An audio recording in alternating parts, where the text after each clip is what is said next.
చేరి వచ్చిన మీకు అందరికీను ప్రభు అయిన యేసుక్రీస్తు పేరిట నా హృదయపూర్వకమైన మీకు అందరికీ నమస్కారము. మనమంతా తలంచినట్లయితే ప్రార్థించుకున్నాము. సర్వోన్నతుడు సర్వాధికారమైన దేవ మీకు వందనాలు నాయన. ఈ సమయంలో తండ్రి మీ సన్నిధిలో తండ్రి రీతిగా తండ్రి ఆరాధించడానికి తండ్రి ప్రభు మమ్మల్ని వెనుకున్నందుకు తండ్రి మీకు ఈ సమయంలో కృతజ్ఞతల స్తుతులు చెల్లించుకుంటున్నాం దేవ. మా ఆలోచనలంతా తండ్రి ప్రభు ఇక్కడే నీ సన్నిధిలో తండ్రి ప్రభు నీ వాక్యం వినేదానికి తండ్రి మాకు సహాయం చేయమని ప్రార్థిస్తున్నాను దేవ. అపవాది తండ్రి లోకములో తండ్రి ఈ రంగులమైన లోకము తండ్రి ప్రభు ఈ మా దృష్టి అంతా తండ్రి ఈ లోకం అయిపోయి తండ్రి ప్రభు ఆ రీతిగా మమ్మల్ని నడిపిస్తున్నాడు కాబట్టి తండ్రి మమ్మల్ని తండ్రి ప్రభు మీ మనస్సుతో తండ్రి ప్రభు మా హృదయపూర్వకమైన మనసుతో తండ్రి మేము కూడా తండ్రి నీ వాక్యముతో తండ్రి విధేయత కలిగి తండ్రి ప్రభు నీ వాక్యం పట్ల తండ్రి ఆసక్తి కలిగి తండ్రి ప్రభు నీ వాక్యంతో తండ్రి ఆ తపనతో తండ్రి ప్రభు ఈ మా మనసుంతో తండ్రి ఇక్కడే తండ్రి ఉంచుకొని తండ్రి నీ మాటలు వినేదానికి తండ్రి మాకందరికీ సహాయం చేయండి ప్రభు.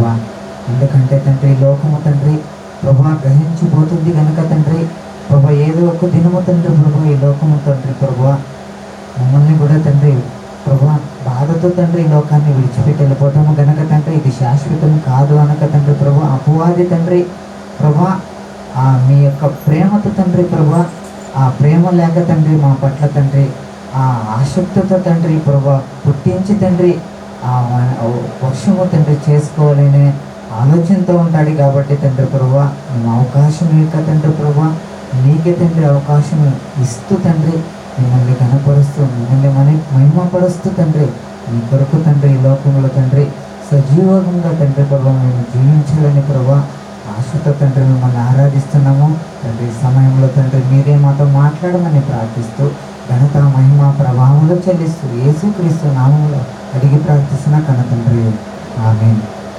పాటలు పాడవచ్చు పాటలు పాడాలి.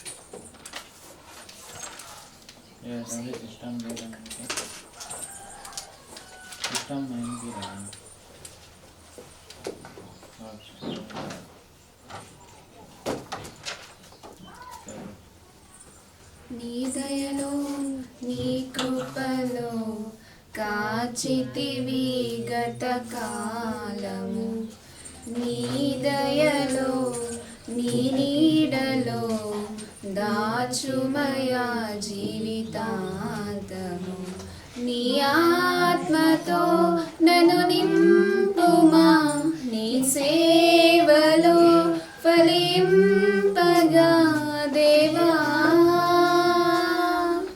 దేవా నీ దయలో నీ కృపలో కాచితివి గత కాలం కష్టకాలం దుఃఖ సమయం నన్ను వేధించగా ప్రాణహితులే నన్ను విడచి వెలిగా నన్ను చూడగా కష్టకాలం దుఃఖ సమయం నన్ను వేధించగా ప్రాణహితులే నన్ను విడచి వెలిగా నన్ను చూడగా ఓదార్పువైన చెంత నీవే ఉండినావు నా కన్నీరు నీ కవితలో రాసి ఉంచినావు ఓదార్పువైన చెంత నీవే ఉండినావు నా కన్నీరు నీ కవితలో రాసి ఉంచినావు ఏమి అద్భుత ప్రేమయా ఏ రీతి పాడను మార్గము, నీవే నా జీవము, నీవే నా గమ్యము, నీవే నా సర్వము. నా మనసు తీర నిన్ను పాడి పొగడెద దేవా. నీ దయలో నీ కృపలో కాచితివి గతకాలము. నీ దయలో నీ నీడలో దాచుమయ జీవితాంతము. ఏ యోగ్యతయు లేని నాయడ నీ కృప చూపితివి. వట్టి పాత్రను మహిమతో నింపి మార్గము నీవైతివి. ఏ యోగ్యతయు లేని నాయడ నీ కృప చూపితివి. వట్టి పాత్రను మహిమతో నింపి మార్గము నీవైతివి. నీ చిత్తమే నా యందు నెరవేర్పవ్వాలని, నీ సేవయే నా శ్వాసగా కడవరకు నిలవాలని. నీ చిత్తమే నా యందు నెరవేర్పవ్వాలని, నీ సేవయే నా శ్వాసగా కడవరకు నిలవాలని. నామది నిండెను ఆశతో నే పాడేదా స్తుతి గీతం. నీవే నా తోడుగా, నీవే నా నీడగా, ఆత్మతో నింపుమా, శక్తి నాకు సగుమా. నా చేయి పట్టి నన్ను నీతో నడుపుము దేవా. నీ దయలో నీ కృపలో కాచితివి గతకాలం. నీ దయలో నీ నీడలో దాచుమయా జీవితాంతము. నీ ఆత్మతో నన్ను నింపుమా, నీ సేవలో ఫలింపగా దేవా. దేవా నీ దయలో నీ కృపలో కాచుమయా జీవితాంతము.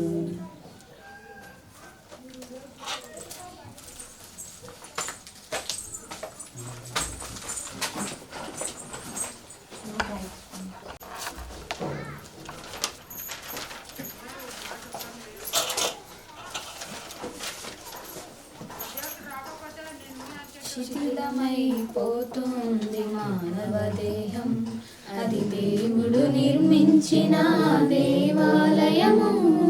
శిథిలమైపోతుంది మానవ దేహం, అది దేవుడు నిర్మించిన దేవాలయము. కట్టడాలకున్న విలువ మనిషికున్నదా? పరలోకం వెళ్ళేది మనుషులే కదా. తిరిగి కట్టండి చితికిన బ్రతుకు, నిలువబెట్టరండి దేవుని కొరకు. శిథిలమైపోతుంది మానవ దేహం, అది దేవుడు నిర్మించిన దేవాలయము. మరుగున పడిపోతుంటే దేవుని నిజ మందిరం మెరుగుదిద్దుకుంటుంది మానవుని కట్టడం. మరుగున పడిపోతుంటే దేవుని నిజ మందిరం మెరుగుదిద్దుకుంటుంది మానవుని కట్టడం. గుడి అంటే దైవ విద్య నేర్పేదయ్యా, మనిషిని మించిన దేవాలయమేదయ్యా. గుడి అంటే దైవ విద్య నేర్పేదయ్యా, మనిషిని మించిన దేవాలయమేదయ్యా. శిథిలమైపోతుంది మానవ దేహం, అది దేవుడు నిర్మించిన దేవాలయము. గెరాసేన దేశములో ఒకడున్నాడు, బ్రతికి ఉండగానే వాడు శ్మశానం చేరాడు. గెరాసేన దేశములో ఒకడున్నాడు, బ్రతికి ఉండగానే వాడు శ్మశానం చేరాడు. శిథిలమైపోయిన వాని బ్రతుకున పతిలముగా చేసి యేసు నిలువబెట్టెను. శిథిలమైపోయిన వాని బ్రతుకున పదిలముగా చేసి యేసు నిలువబెట్టెను. శిథిలమైపోతుంది మానవ దేహం, అది దేవుడు నిర్మించిన దేవాలయము. హస్తకృతాలయములో దేవుడే ఉండడు, ఆ దేవుడు చెప్పిన ఈ మనుషుడు వినడు. హస్తకృతాలయములో దేవుడే ఉండడు, ఆ దేవుడు చెప్పిన ఈ మనుషుడు వినడు. యేసు వచ్చేది కట్టడాల చూచుటక, చితికిపోయి కట్టబడిన బ్రతుకుల కొరక. యేసు వచ్చేది కట్టడాల చూచుటక, చితికిపోయి కట్టబడిన బ్రతుకుల కొరక. శిథిలమైపోతోంది మానవ దేహం, అది దేవుడు నిర్మించిన దేవాలయము. శిథిలమైపోతోంది మానవ దేహం, అది దేవుడు నిర్మించిన దేవాలయము. కట్టడాలకున్న విలువ మనిషికున్నదా? పరలోకం వెళ్ళేది మనుషులే కదా. తిరిగి కట్టండి చితికిన బ్రతుకు, నిలువ పెట్టరండి దేవుని కొరకు. శిథిలమైపోతుంది మానవ దేహం, అది దేవుడు నిర్మించిన దేవాలయము.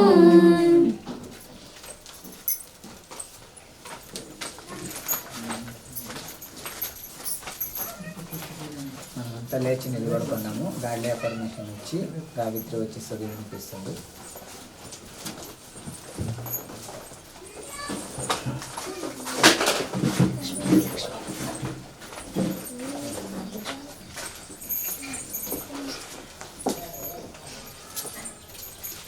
నేను దేవుని కుమారుడను, నా తండ్రి ఆత్మయ్య ఉన్నాడు. నేను కూడా ఒక శక్తివంతమైన ఆత్మను ఈ శరీరంలో నివసించుచున్నాను. నేను పూర్ణ శాంతి గలవాడనే నా తండ్రి వలన కాపాడబడుతున్నాను. నా తండ్రి అయిన దేవుడు, ఆయన కుమారుడైన యేసుక్రీస్తు పరిశుద్ధాత్మ సహవాసంలో నేను వర్ధిల్లుతున్నాను. నేను ప్రశాంతమైన మనసుతో దేవుని యందు భయభక్తులు కలిగి ఈ జీవిత యాత్రను కొనసాగిస్తున్నాను. ఇప్పటి వరకు నా జీవితాన్ని ఆయన ఎంతో అందంగా అలంకరించాడు. ఇక మీదట కూడా అలంకరిస్తాడు. నేను ఆ పరలోకపు తండ్రి దయ వలన ఎంతో ఆరోగ్యకరమైన స్థితిలో, ఆనందకరమైన స్థితిలో, ఆశీర్వాదకరమైన రక్షణ స్థితిలో ఉన్నాను. నేను దేనికి భయపడను. నా తండ్రి నన్ను విడువడు, ఎడబాయడు. ఆమేన్.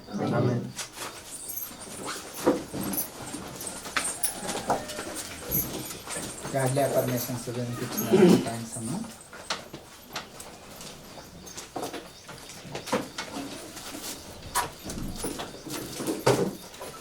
ನೂಟ 6 ಕೀರ್ತನೆ ಕನ್ನಡ ಯಾಹುವಿಗೆ ಸ್ತೋತ್ರ. ಯಾಹುವಿಗೆ ಸ್ತೋತ್ರ. ಯಾಹುವಿಗೆ ಸ್ತೋತ್ರ. ಯೆಹೋವನಿಗೆ ಕೃತಜ್ಞತಾ ಸ್ತುತಿ ಮಾಡಿರಿ. ಆತನು ಒಳ್ಳೆಯವನು. ಆತನ ಕೃಪೆಯು ಶಾಶ್ವತವಾದದ್ದು. ಯೆಹೋವನ ಮಹತ್ ಕಾರ್ಯಗಳನ್ನು ಯಾರು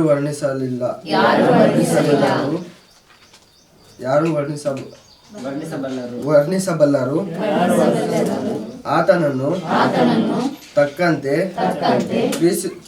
ಕೀರ್ತಿಸುವುದು ಯಾರಿಂದಾದೀತು.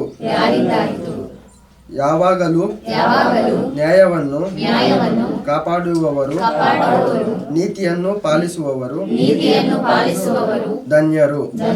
ಯೆಹೋವನೇ, ನನ್ನನ್ನು ನೆನಪು ಮಾಡಿಕೊಂಡು ನಿನ್ನ ಪ್ರಜೆಗೆ ತೋರಿಸುವ ದಯೆಯನ್ನು ನನಗೂ ತೋರಿಸು. ನನ್ನನ್ನು ರಕ್ಷಿಸಲಿಕ್ಕೆ ಬಾ. ಆಗ ನೀನು ಆರಿಸಿಕೊಂಡು ಪ್ರಜೆಯ ಏಳಿಗೆಯನ್ನು ನೋಡು. ನಾನು ಅವರೊಂದಿಗೆ ಸಂತೋಷಿಸುವೆನು. ನಿನ್ನ ಸ್ವಕೀಯರೊಂದಿಗೆ ನಾನು ಇಗ್ಗುವೆನು. ನಮ್ಮ ಪಿತೃಗಳಂತೆ ನಾವು ಪಾಪಿಗಳು ಅಪರಾಧ ಮಾಡಿದೆವು. ದುಷ್ಟತನವನ್ನು ನಡೆಸಿದೆವು. ನಮ್ಮ ಪೂರ್ವಿಕರು ಐಗುಪ್ತ ದೇಶದಲ್ಲಿ ನಿನ್ನ ಅದ್ಭುತ ಕ್ರಿಯೆಗಳನ್ನು ಲಕ್ಷಿಸಲಿಲ್ಲ. ನಿನ್ನ ಕೃಪಾತಿಶಯವನ್ನು ಸ್ಮರಿಸಲಿಲ್ಲ. ಕೆಂಪು ಸಮುದ್ರದ ಬಳಿಯಲ್ಲಿ ನಿನಗೆ ತಿರುಗಿ ಬಿದ್ದರು. ಆದರೂ ಆತನು ತನ್ನ ಹೆಸರಿನ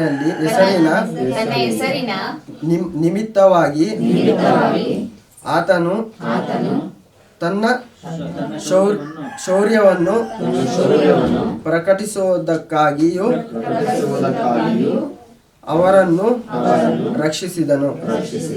ಆಮೆನ್.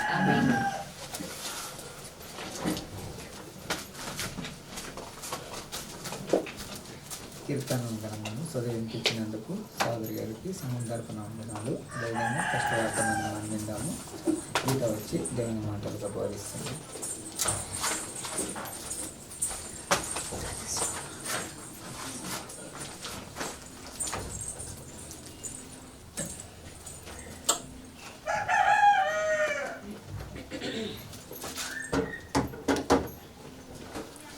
దేవుని మాటలు ఎంతో ఆసక్తితో వినేందుకు వచ్చిన నా ప్రియ సహోదరులందరికీ నా హృదయపూర్వకమైన వందనాలు చెల్లిస్తున్నానండి. ప్రార్థించుకొని వాక్య భాగం నేర్చుకుందాం. ఈరోజు కూడా దేవుడు మనతో ఏం మాట్లాడతాడు, ఎలాంటి పాఠంని ఈరోజు మన దేవుడు మనకు నేర్పిస్తున్నాడు అనే దాన్ని బట్టి ఆసక్తి చూపించాలని నేను ప్రేమపూర్వకంగా తెలియజేస్తూ ప్రార్థించుకుందాం. కలిగిస్తాం.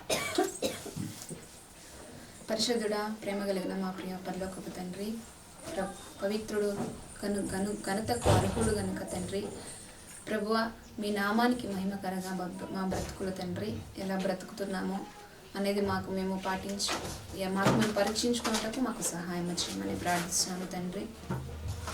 ఎన్నో అవకాశాలు ప్రభువ మాకు ఇస్తూ ఉన్నప్పటికీ కూడా తండ్రి, ఈ అవకాశాలు తండ్రి ఏమాత్రము తండ్రి మేము సద్వినియోగపరుచుకుంటున్నాం అనేది మాకు మేము పరీక్ష చేసుకున్నటకు మాకు సహాయం చేయమని ప్రార్థిస్తూ ఈరోజు తండ్రి మీ దీనదాసులు నిలువబడి మాట్లాడుచు ఉండగా మీ ఆత్మ సహాయమును, జ్ఞానమును, శక్తిని, వివేకమును మీరు అనుగ్రహిస్తారని నమ్ముచు ప్రభువా నన్ను సంపూర్తిగా తండ్రి మరుగు చేసి మీరే ముందుండి మాట్లాడమని ప్రార్థిస్తూ వినేవారకు తండ్రి వినగలిగిన చెవులను తండ్రి వారికి అనుగ్రహించమని ప్రార్థిస్తూ ఘనత మహిమ ప్రభువుని మీ ఒక్కరికి చెల్లిస్తూ యేసువారి పేరటి ప్రార్థన మనల్ని సమర్పించుకుంటున్నాం అక్కన తండ్రి. మరొకసారి అందరికీ వందనాలు చెల్లిస్తున్నాను. పిల్లరా, ఈరోజు కూడా దేవుడు మనతో ఎలాంటి దేని ద్వారా మనకు ప్రతిరోజు పాఠాన్ని నేర్పిస్తూ ఏదో ఒక భక్తుల ద్వారా కానీ, కొన్ని వస్తువుల ద్వారా కానీ, అంతరిక్షముల ద్వారా కానీ, ఒక భక్తుడు కీర్తనకారుడు మాట్లాడుతూ అంతరిక్షములో నీ మహిమను కనపరుస్తున్నాయి, వాటికి భాష లేదు, వాటికి ఎలాంటి స్వరము లేదు, అయినా కూడా నీ మహిమను కనపరుస్తున్నాయి. నీ మహిమకు అవి ప్రతిరోజు లొంగిపోతూనే ఆయనను స్తుతించే వాటిగానే ప్రతి ఒక్క సృష్టి అంతరిక్షములన్నీ ఆయన మహిమను గణపరుస్తున్నాయంట, స్మరిస్తూ ఉన్నాయంట. సో వివేకము, శక్తి, జ్ఞానము అన్నీ మనకిచ్చిన మనము ఆయన స్వరూపంలో, ఆయన పోలికలో మనల్ని చేసిన మనం ఎలా ఆయనను గణపరుస్తున్నాము, ఆయనకి ఎలా మనము ఆయన ప్రేమను కానీ ఆయన కృపను కానీ ఎలా వివరిస్తున్నామో, అంతరిక్షంలో అన్నీ సృష్టినే ఆయన మహిమను వివరిస్తున్నాయంట, గణపరుస్తున్నాయంట. మనం ఎంత మాత్రం ఆయన మహిమను మనం గణపరుస్తున్నామో, వివరిస్తున్నామో అనేది మనం ఆలోచించాలి ప్రియులారా. ఒక మాట మనం చూసుకున్నట్లయితే అండి, సామెతలు 24వ అధ్యాయము, సామెతలు 24వ అధ్యాయము 13వ వచనం చూద్దామండి. నా కుమారుడా తేనె త్రాగుము, అది రుచి గలది గదా. తేనె పట్టు తినుము, అది నీ నాలుకకు తీపియే గదా. ఇక్కడ మాట్లాడుతూ నా కుమారుడా తేనె త్రాగుము. మనం అందరూ టేస్ట్ చేస్తాం కదండి తేనె, హనీని. మనం ప్రతి ఒక్కరు తేనె త్రాగేవారు అందరూ వారి నాలుకకు తేనె రుచి ఏంటి, ఎలాంటిది, దాని రుచి ఎలా ఉంటుంది అనేది ప్రతి ఒక్కరు నాలుకకు టేస్ట్ చేసే ఉంటారు. ఇక్కడ ఆయన మాట్లాడుతున్న మాట ఏంటంటే, నా కుమారుడా తేనె తాగు, అది రుచి గలది కదా, నీకు తెలుసు కదా అది రుచిగా ఉంటుంది అని చెప్పేసి. తేనె పట్టు తినుము, అది నీ నాలుకకు తీపియే కదా, నీ ఆత్మకు జ్ఞానము అట్టిదని తెలుసుకొనుము. నీ నాలుకకు ఎలా అయితే ఆ తేనె పట్టు కానీ ఆ తేనె మన నాలుకకు తీపిగా అనిపిస్తూ ఉంటుందో, అది తీపిగా ఉంది అని నీకు తెలుసు కదా, అలాగే నీ ఆత్మకు దేవుని జ్ఞానము అనేది, దేవుని వాక్యం అనేది రుచి గలదిగా నీకు అనిపించట్లేదా అని ఇక్కడ మాట్లాడుతున్నాడు. అంటే మన ఆత్మలకు ఎలా అయితే మన శరీరానికి ఆహారాన్ని ప్రతిరోజు పెడుతూ ఉంటామో, మన ఆత్మకు కూడా దేవుని జ్ఞానం అనేది అంతే ఇంపార్టెంట్ అని ఇక్కడ మాట్లాడుతున్నాడండి. నీ ఆత్మకు జ్ఞానము అట్టిదని తెలుసుకొనుము, అది నీకు దొరికిన ఎడల ముందుకు నీకు మంచి గతి కలుగును. ముందుకు నీకు అది దొరికినట్లయితే, చాలామంది ఈ జ్ఞానం లేకుండా చాలామంది బయట లోకస్తులుగా బ్రతుకుతున్నారు. లోకస్తులుగా ఉన్న మనల్ని దేవుడు ఈరోజు సంఘంలోనికి కూర్చోబెట్టాడు. సో ఇది దొరికిన ఎడల, ఇది జ్ఞానము మనకు దొరికిన ఎడల ముందుకు నీవు మంచి గతి కలుగును. మనకి ఎలాంటి గతి వస్తుందంటండి? మంచి గతి. మంచిదాన్నే మనం కోరుకుంటుంటాం. చెడు జరగాలని చెప్పేసి ఎవరు అనుకోరు మన జీవితాల్లో. ప్రతి ఒక్కరు కూడా వాళ్ళకి కావాల్సింది మంచే కావాలని కోరుకుంటారు, మంచి నాకు జరగాలని కోరుకుంటారు. అంటే మన ఆత్మలకు దేవుని జ్ఞానము మనం పెడుతూ ఉంటే, జ్ఞానం అనే ఆహారాన్ని మన ఆత్మకు అందిస్తూ ఉంటే అప్పుడు మన జీవితంలో మంచికి చోటిస్తాం అన్నమాట. నిజంగా అంటే దేవుని పని కానీ, దేవుని మాటలు వినడం కానీ, దేవుని వాక్యాన్ని చదవడం కానీ ఎంత ఇంపార్టెంట్ అండి. మనకు తెలియకుండానే మన వెనుక ఏదో శక్తి మనల్ని నడిపిస్తున్నట్టు, ఏదో బలం మనలో నిండిపోతున్నట్లు అనిపిస్తూ ఉంటుంది. అది అనుభవించిన వాళ్ళకు మాత్రమే అర్థమవుతుంది. ఎందుకంటే ఒక భక్తుడు, అమెరికాలో ఉన్న ఒక భక్తుడు, బిల్లీ గ్రహం అనే ఒక దైవజనుడు, ఆయన చరిత్రలో జరిగిన సంఘటన. ఆ బిల్లీ గ్రహం అనే ఒక దైవజనుడి దగ్గరికి కొంతమంది వచ్చేసి, అమెరికా వాళ్ళు కొంతమంది వచ్చేసి, ఎలక్షన్ వద్దు, ఏమీ వద్దండి, నిన్ను అమెరికా ప్రెసిడెంట్గా చేసేస్తాము అంటే. ఎంత గొప్ప దైవజనుడు ఆయన, చాలా విలువలు కలిగిన వ్యక్తి ఆయన. అలాంటి వ్యక్తి దగ్గరకు వాళ్ళు వచ్చేసి, నువ్వు దైవత్వాన్ని అది దైవజనుడుగా అది వదులుకొని నువ్వు అమెరికా ప్రెసిడెంట్గా నిన్ను మార్చాలనుకుంటున్నాము, ఎలక్షన్ వద్దు, ఏమొద్దు, డైరెక్ట్ నేను ప్రెసిడెంట్గా చేద్దామని అనుకుంటున్నాము, మీరేమంటారు అని ఆయనను అడిగినప్పుడు ఆయన అన్నాడట, దీనికంటే దైవజనము, దేవుని సేవకుడు అనే గొప్ప పోస్ట్ కన్నా ఇంకేదంటే నాకు ఉంటుందండి అని చెప్పేసి ఆయన వాళ్ళకు వ్యతిరేకంగా మాట్లాడండి. అంటే ఎలక్షన్ వద్దు, ఏమొద్దు, ప్రెసిడెంట్గా ఏకంగా చేసేస్తామని చెప్పేసి. ఇప్పుడు అదే వాళ్ళు వచ్చేసి వేరే వాళ్ళ దగ్గరకు వచ్చినప్పుడు అన్నప్పుడు, అరే అమెరికా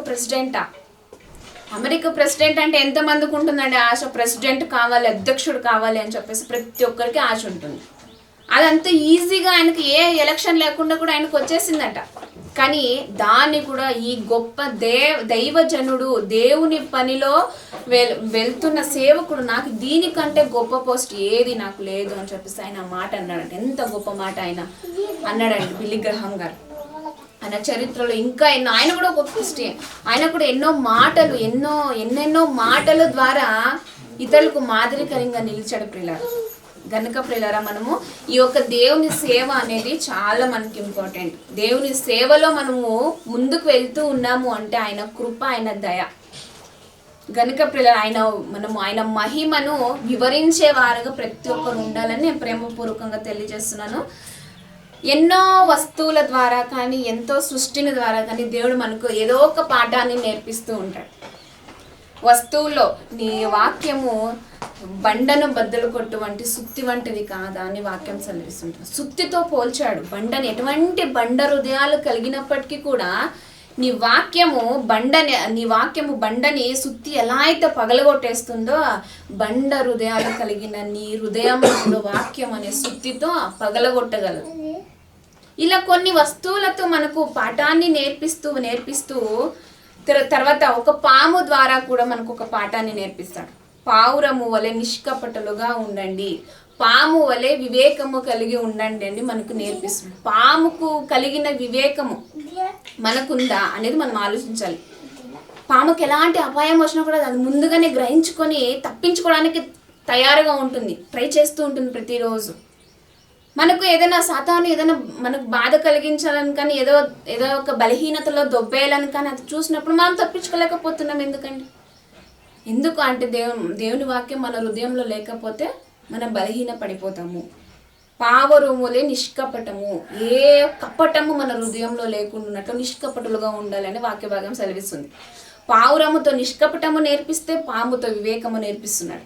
ఇలా కొన్ని అలాగే అబ్దుల్ కలాం గారు కూడా ఎన్నో విషయాలు ఈ రాకెట్ని కనిపెట్టాలి అని చెప్పేసి ఆయన ఒకసారి ఒక నది ఒడ్డున నడుచుకుంటూ వెళ్తున్నప్పుడు ఆకాశంలో పక్షులు ఎగరడం చూసి ఎలా ఈ రాకెట్ ఇలా ఇంత పెద్ద పైకి ఎలా ఇవి వెళ్తున్నాయి, ఎలా వెళ్ళగలుగుతున్నాయి అని చెప్పేసి ప్రతి ఒక్క వస్తువు ద్వారా కానీ ప్రతి ఒక్క పక్షుల ద్వారా కానీ వారు గొప్ప వేదాంతము కలిగి ఉన్న వాళ్ళు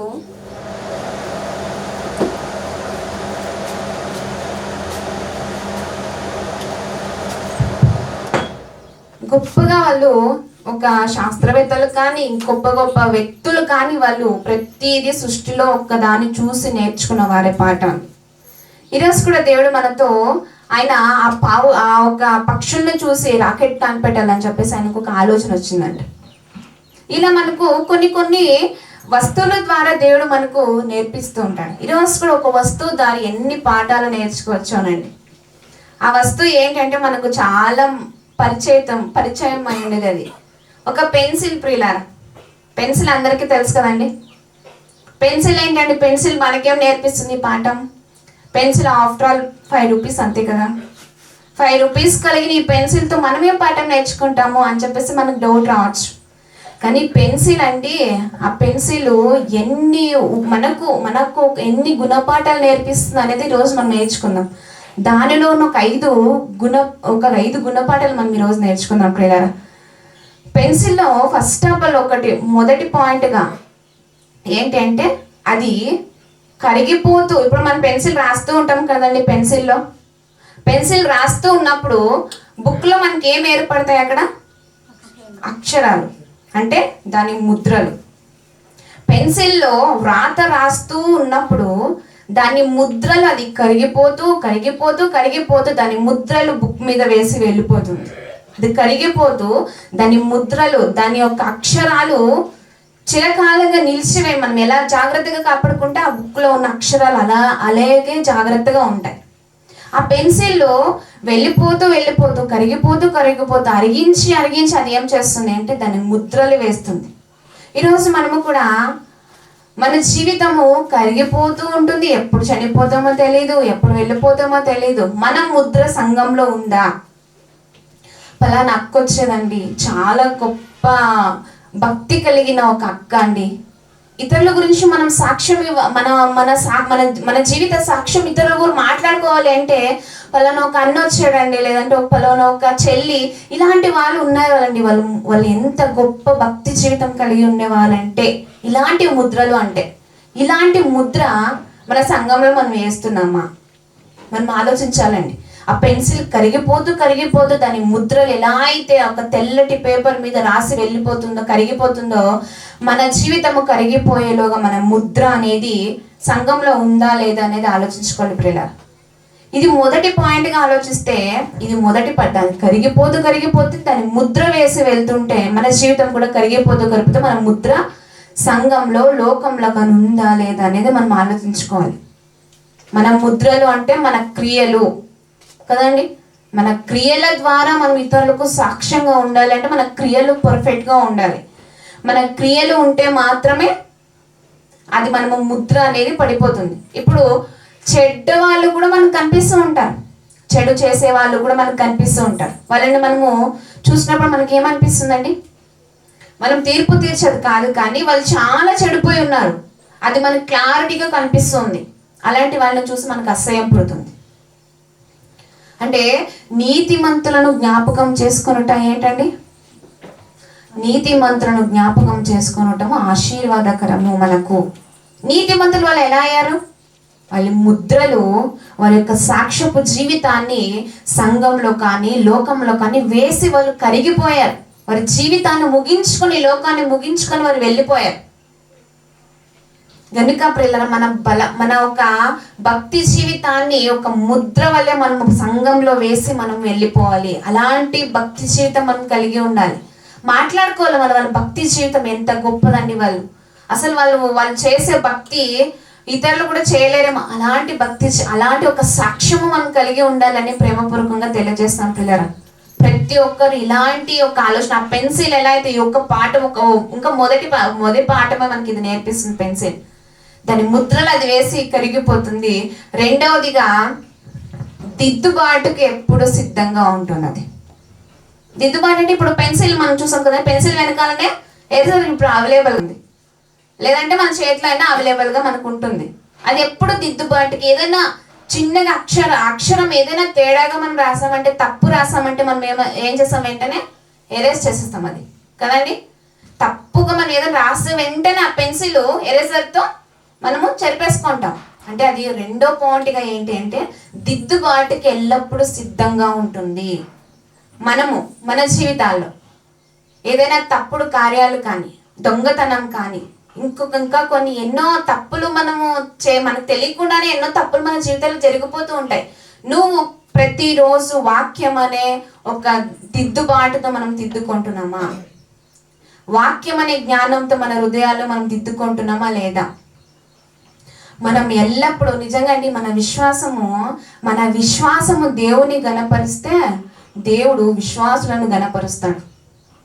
ఇది మనం గుర్తించుకోవాల్సిన విషయం ఇది. మన విశ్వాసము దేవుని గణపరిస్తే దేవుడు విశ్వాసులను గణపరుస్తాడంట. అంటే మన దిద్దుబాటు ప్రతిరోజు నువ్వు దేవుని వాక్యంతో నువ్వు దిద్దుకుంటూ ఉంటావు అనుకో. ఏరేసర్ లాగా ఎలా అయితే నువ్వు తప్పుడు కార్యాలు కానీ తప్పుడు ఆలోచనలు కానీ మనలో వచ్చినప్పుడు మనం దిద్దుకోవాలి. దిద్దుకున్న వాళ్ళే నీతిమంతులు. దిద్దుకొని దేవుని సంఘములో ముద్రలు వేసిన వెళ్ళిపోయిన వారే నీతిమంతులు. వారిని జ్ఞాపకం చేసుకున్నట్టు ఆశీర్వాదకరము. చూడండి ఆ మాట. సామెతల గ్రంథము 14వ అధ్యాయము, సామెతల గ్రంథము 10వ అధ్యాయం అండి. సామెతల గ్రంథము 10వ అధ్యాయం 7వ వచనం.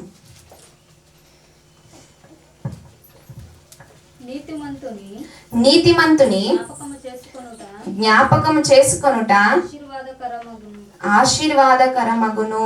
చూడండి ఇక్కడ, భక్తిహీనుల పేరు అసహ్యత పుట్టించును. ఇక్కడ మనం చూసాం కదండి, నీతిమంతుడు అనగా మన ముద్రకు సంబంధం పట్టినది. మన ముద్ర ఎలాంటి ముద్ర మనం వేసాం? మంచి ముద్ర మనం వేసామనుకో నీతిమంతులుగా తీర్చబడతాము. అదే చెడ్డ ముద్ర వేసామనుకో భక్తిహీనతకు వీడే పాత్రుడు. భక్తిహీనకు కేర్ ఆఫ్ అడ్రస్ అండి. ఇప్పుడు కొంతమంది ఎవరైనా మన ఊళ్ళో మన గ్రామంలో కానీ చాలా చెడ్డగా బ్రతికిన ఒక వ్యక్తి ఉన్నాడు అనుకోండి, ఆయన చనిపోయాడు అనుకోండి, మనం ఏమనుకుంటామండి? అప్పుడు మనకి ఎలాంటి ఆలోచన వస్తుంది? ఆయన చనిపోయి చాలా భక్తిన అందరితో అగౌరవంగా చాలా గర్వంతో కూడి ఉంటాడు, చాలా అంటే ఇబ్బందికరంగా ప్రతి ఒక్కరికి ఇచ్చి ఇలాంటి వ్యక్తిత్వం కలిగిన వ్యక్తి చనిపోయాడంటే మనకు అప్పుడు ఏమనిపిస్తుంది? పోతే పోని అనిపిస్తుందా లేదండి? ఎలాంటి వాళ్ళకైనా కూడా వీడు ఎందుకని ఊరికే చాలా ఇబ్బందికరంగా ఉంటాడు, చనిపోతే పోన్లే, చాలా చెడ్డగా బతికినవాడు అని మనం అనుకుంటాం. అంటే అది భక్తిహీనత. భక్తుడు కలిగిన నీతిమంతుని జ్ఞాపకం చేసుకుంటే ఆశీర్వాదకరమగును.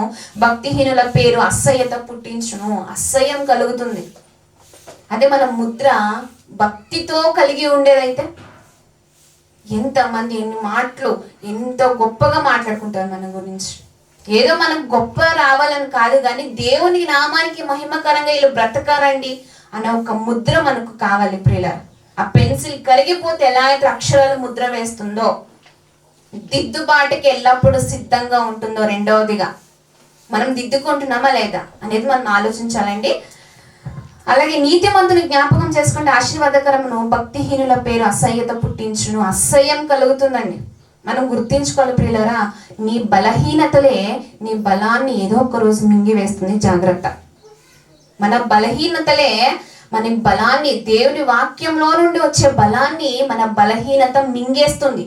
గుర్తుంచుకోవాలి ఇది. మనం ఆ వేయడానికి మనం అవకాశం ఇస్తున్నామా, లేదంటే మనం చేసిన తప్పులు ఎలా అయితే ఎరేస్తో ఆ పెన్సిల్ పడిన ముద్ర చెరిపేసుకుంటుందో, దిద్దుకుంటుందో, మన జీవితాల్లో కూడా మనం చేసిన తప్పులు కానీ, చేస్తున్న తప్పులు కానీ దిద్దుకుంటున్నామా లేదా అనేది మనం ఆలోచించుకోవాలి. ఎరేసర్ చేసుకోవాలి. దేనితో? వాక్యముతో.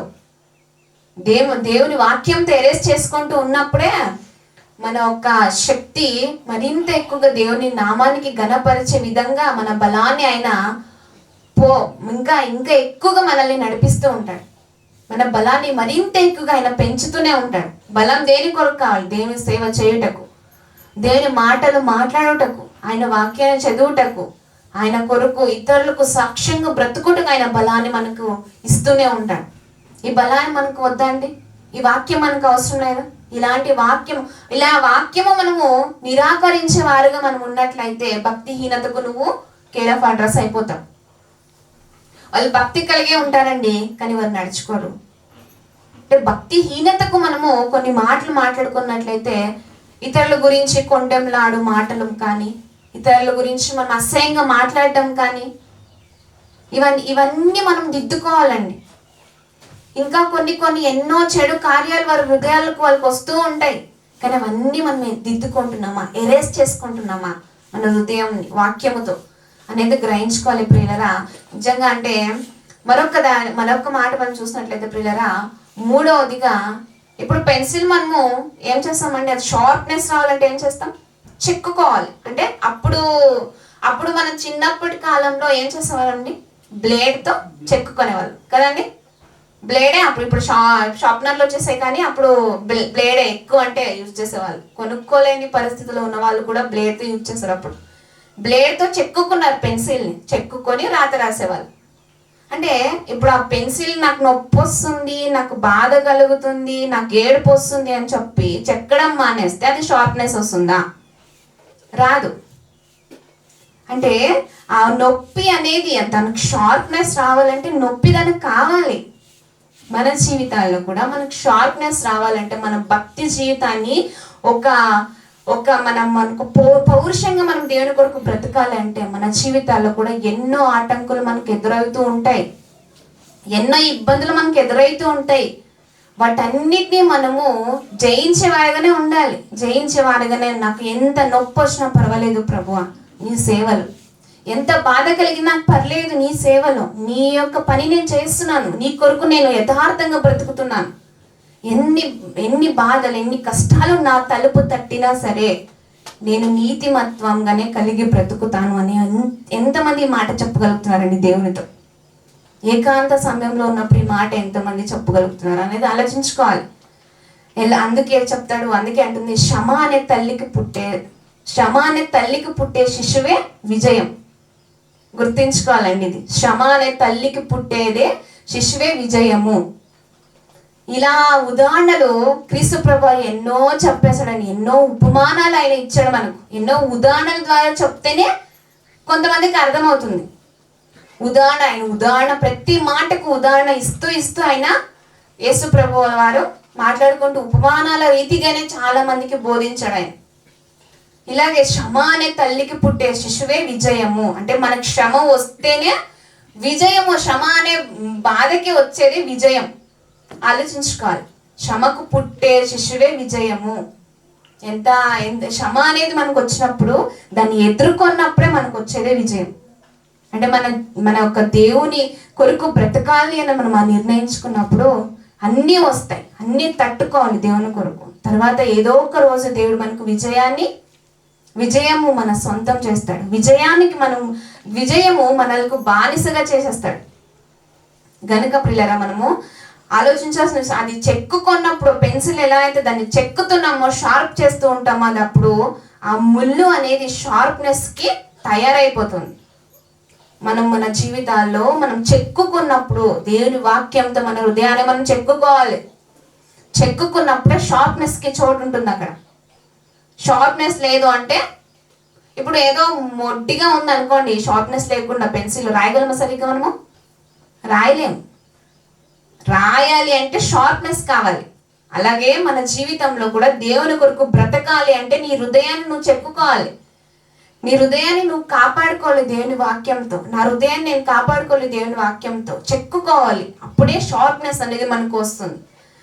తర్వాత ప్రియులారా, 4వదిగా లోపల ఉన్న ముళ్ళు, ఆ యొక్క ముళ్ళుకు మాత్రమే అది ప్రాధాన్యత ఇస్తుంది. బయట అది ఆ ముళ్ళు పైన పెన్సిల్ ఎలాంటి రంగులతో ఉన్నా పర్లేదు, అది మామూలుగా ఉన్నా పర్లేదు, అది దానికి రంగు ఉన్నా పర్లేదు, రంగు లేకున్నా పర్లేదు, కానీ అది ముళ్ళు మాత్రం పర్ఫెక్ట్గా ఉంటుంది. అంటే దాని లోపల ఉండేది అంతరంగ సౌందర్యము మనకి ఎక్కువ ఇంపార్టెంట్ అండి. పై వేషం ఎలా ఉన్నా పర్లేదు, ఎలా ఉన్నా అంటే ఎలా పడితే అలా కాదు, కానీ పై వేషం ఎలా ఉన్న దేవుడు హృదయాన్ని లక్షిస్తాడు. హృదయం ముందు ఆయన లక్ష్యం ఉంచుతాడు. మన హృదయము ఒక పెన్సిల్కి పైన ఎలా ఉన్నా పర్లేదు, కానీ ఆ ముళ్ళు మాత్రం షార్ప్నెస్గా ఉండాలి. మన పైవేషం ఎలా ఉన్నా పర్లేదు, మన లోపల ఉన్న అంతరంగము పర్ఫెక్ట్గా పరిశుద్ధంగా ఉందా లేదనేది ఆలోచించుకోవాలి. పరిశుద్ధత కలిగి నీ హృదయాన్ని నువ్వు కాపాడుకున్నావు అనుకో, నీ పైవేషం ఎలా ఉన్నా, ఎంతమంది నిన్ను దూరం పెట్టినా, దూరం చేయాలనుకున్నా, నేను దగ్గర చేసుకున్నా కూడా దేవుడు మాత్రం నీ అంతరంగాన్ని మాత్రమే చూస్తూ ఉంటాడు. ఆ పెన్సిల్ పైవేషం ఎలా ఉన్నా పర్లేదు, కానీ దాని ముళ్ళు అనేది షార్ప్గా ఉన్నప్పుడే అది బాగా రాయగలదు. మన అంతరంగము పరిశుద్ధంగా ఉంటేనే మనం దేవుని సేవలో గొప్పగా ఎదగగలం. అలాంటి వారిగా ఉంటే మాత్రమే పిల్లరా మనము మన జీవితాన్ని ముందుకు కొనసాగించగలం. ఒక మాట చూద్దామండి, సామెతల గ్రంథము 14వ అధ్యాయము 12వ వచనం.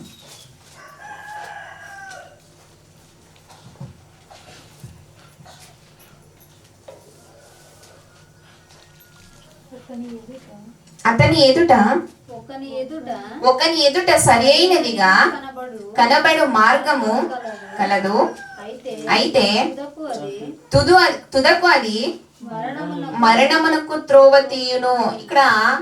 ఇక్కడ ఏంటంటే, ఒకని ఎదుట సరి అయినదిగా కనబడు మార్గము కలదు. మనం అనుకుంటామండి ప్రతి ఒక్కటి నేను చేసేది పర్ఫెక్ట్ గా ఉంటుంది.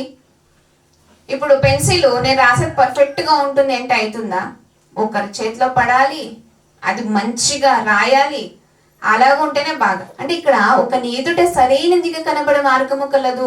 మనము ప్రతి ఒక్క ఆలోచనలు కూడా నేను చేసేది కరెక్ట్ గానే ఉంది, నేను చేసేది పర్ఫెక్ట్ గానే ఉంది అని చెప్పేసి వారు మాత్రమే అనుకుంటే పొరపాటు. అలా అయితే తుదకు అది మరణమునకు త్రోవ తీయును. త్రోవ తీసేస్తుందండి, మరణానికి త్రోవ తీస్తుందండి.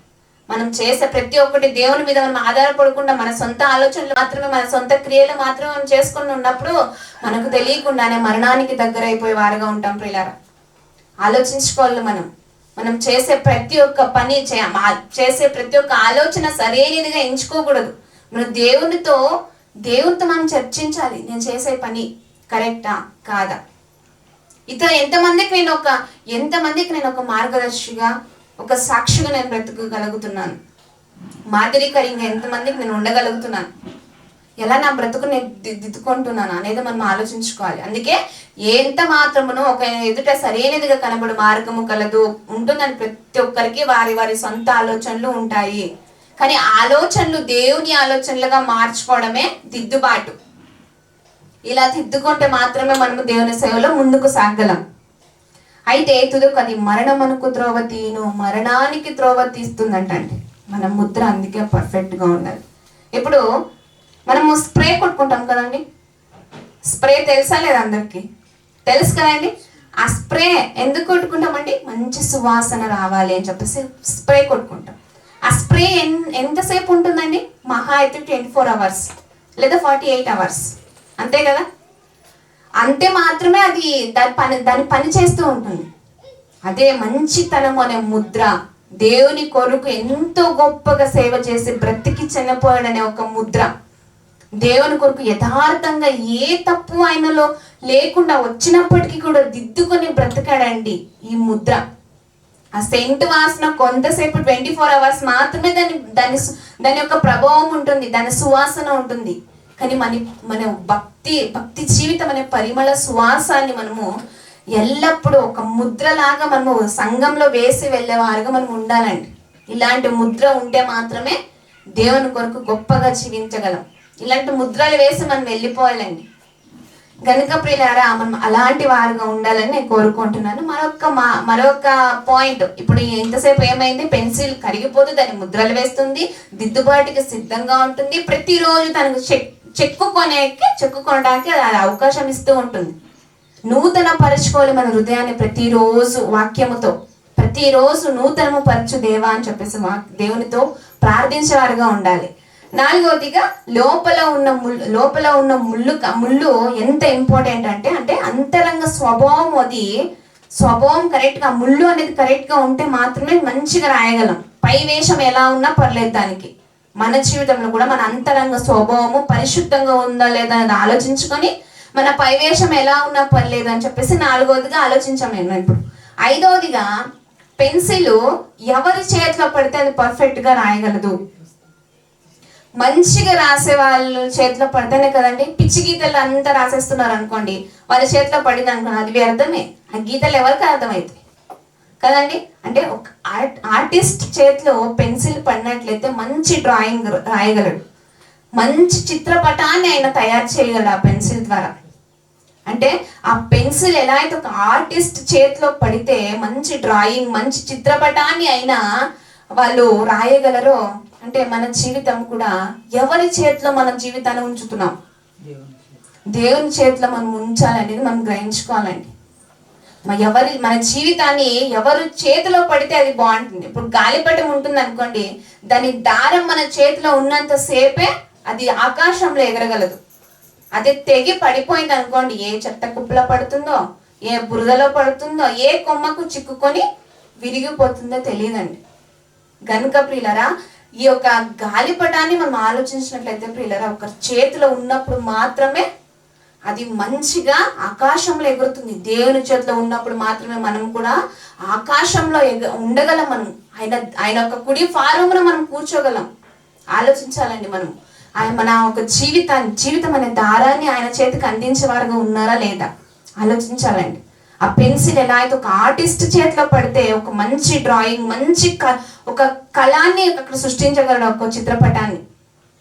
గనుక పిల్లలు మనకు ఆర్టిస్ట్ దేవుడు, మన కన్న తండ్రి. ఆయన చేతిలో మన జీవితం పడితే మాత్రమే మనము ఒక మంచి ముద్ర వేసే వారుగా మనం ఉన్నట్లు ఉంటాం. గనుక పిల్లలు మనం అలాంటి వారుగా ఉండాలని ప్రేమపూర్వకంగా తెలియజేస్తూ, ఈ యొక్క పెన్సిల్ చూడండి ఎన్ని గుణాలు దానికి కలిగి ఉన్నాయి. దాన్ని ముద్ర వేస్తుందట, దిద్దుబాటుకి ప్రతిరోజు సిద్ధంగా ఉంటుంది, చెక్కుకుంటుంది, ఎప్పటికప్పుడు చెక్కుకుంటుంది, షార్ప్ చేసుకుంటుంది ముళ్ళు. తర్వాత అది లోపల ఉన్న పై ఉన్న అందం కంటే లోపల ఉన్న ముళ్ళుకి ఎక్కువ ప్రాధాన్యత ఇస్తుంది.